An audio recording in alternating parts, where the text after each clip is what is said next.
UAE, we have the pleasure to have with us Foreign Secretary Shri Vinay Kwatra. We are also joined by our Ambassador to the UAE, Ambassador Sanjay Sudhir, and also joining us on the dais is Joint Secretary in charge of Gulf countries in the Ministry of External Affairs, Shri Asim Mahajan. With that, I invite Foreign Secretary to make his opening remarks. Thank you very much, and Ambassador Sanjay Sudhir, Asim, Randir, friends from the media, thank you so much for coming out this morning for this briefing with regard to Prime Minister's ongoing visit to the UAE. You have yourself closely followed the developments and the events yesterday. We would like to just update you on some of the significant and substantive elements of the discussions between the two leaders yesterday. As you all know, Prime Minister arrived in Abu Dhabi yesterday in the afternoon, what is his 7th visit to this country. On his arrival, in a rare gesture, he was received by the President of the UAE, His Highness Sheikh Mohammed bin Zayed Al Nahyan, and also accorded a ceremonial welcome at the airport. Thereafter, the leaders held detailed delegation level and one-to-one talks, which covered the entire gamut of bilateral engagement between India and the UAE, as also the significant developments regionally as also globally. They also witnessed a transaction made using the Jeevan card, and Prime Minister congratulated the President with regard to the launch of UAE's domestic Jeevan card, which is another significant step in financial sector cooperation between India and the UAE, because the Jeevan card has a considerable interface with the RuPay card of Government of India. There were 10 MOUs, agreements that were signed.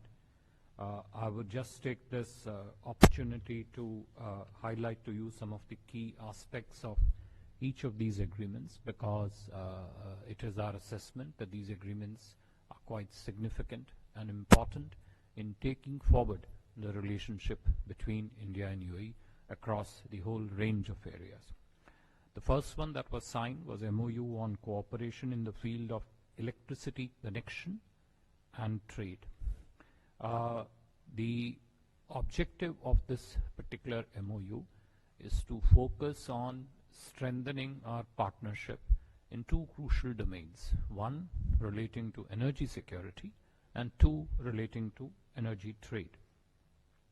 Obviously, clean energy trade is an important segment of this MOU.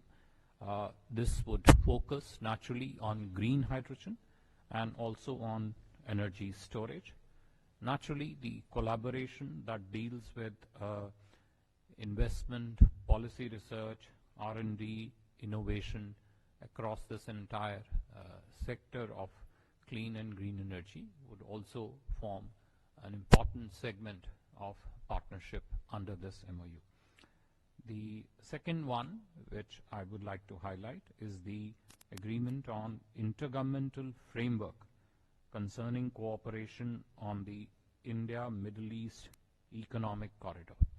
Now, you are all aware that the IMEC, India-Middle East Economic Corridor, was launched during the G20 summit meeting in New Delhi, and this agreement builds collaboration and also looks at specific things that the parties would do to promote cooperation in this space. The main areas under this particular agreement which are covered are: one, relating to cooperation on logistics platforms, which is a crucial element of furthering the objectives of this particular corridor. Two, provision of supply chain services. Now, supply chain services not just limited to one or two things, but to cover all types of general cargo, bulk containers, and liquid bulk. Now, the whole one of the aims in this is to see how quickly the IMAC, which was launched, gets operated and benefits the core objective of stronger, deeper, more extensive regional connectivity between the parties involved. The third is the MOU between the Ministry of Investment of the UAE and the MAITI, that is the Ministry of Electronics and Technology, on cooperation on digital infrastructure projects. Now, this is a framework agreement that focuses on investment cooperation in the field of digital infrastructures. Naturally, as a corollary of that, the focus is on developing capabilities, sharing technical knowledge, advice, skills, and expertise under this particular framework. Government agencies, as also the regulatory authorities, will also look to forge partnership under this particular digital infrastructure MOU. This would focus on some of the key areas of digital space that includes high power computing, digital innovation, and the platforms relating to management of data. The fourth one was the bilateral investment treaty, a very important and a significant agreement between India and UAE that will set the basis for a stronger and more extensive and wide-ranging investment partnership, because it focuses not just on protecting the existing investments, it also advances the objective of promoting further capital flows between the two economies. Then there's the MOU on development of National Maritime Heritage Complex.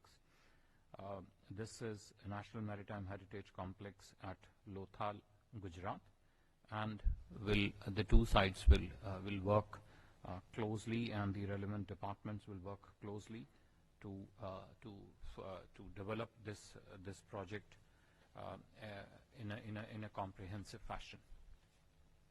Then there is agreement.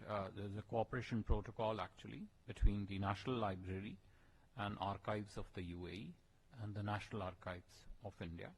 The objective is to promote cooperation in archives management through exchange of expertise, historical information, research, and studies, etc.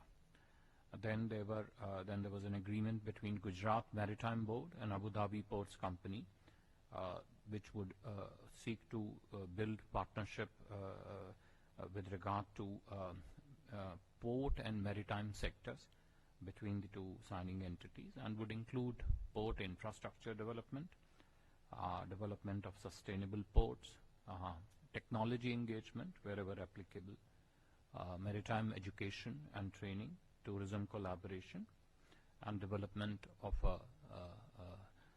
I would say a complete system in which port cities could shape and develop and be the basis of further economic development and partnership between the two countries.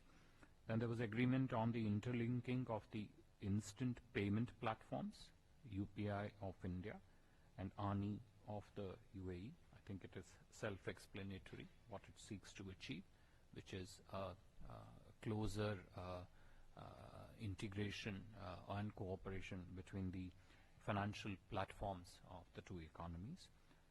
Agreement also on the interlinking domestic credit cards, that is RuPay of India and Jeevan of UAE.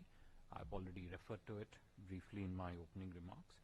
There was also an MOU between the RITES, and this is the last one, between RITES and the Abu Dhabi Ports Authority with regard to development of multimodal logistics parks, which would economic free trade zones, rail connectivity projects, and the related infrastructure services.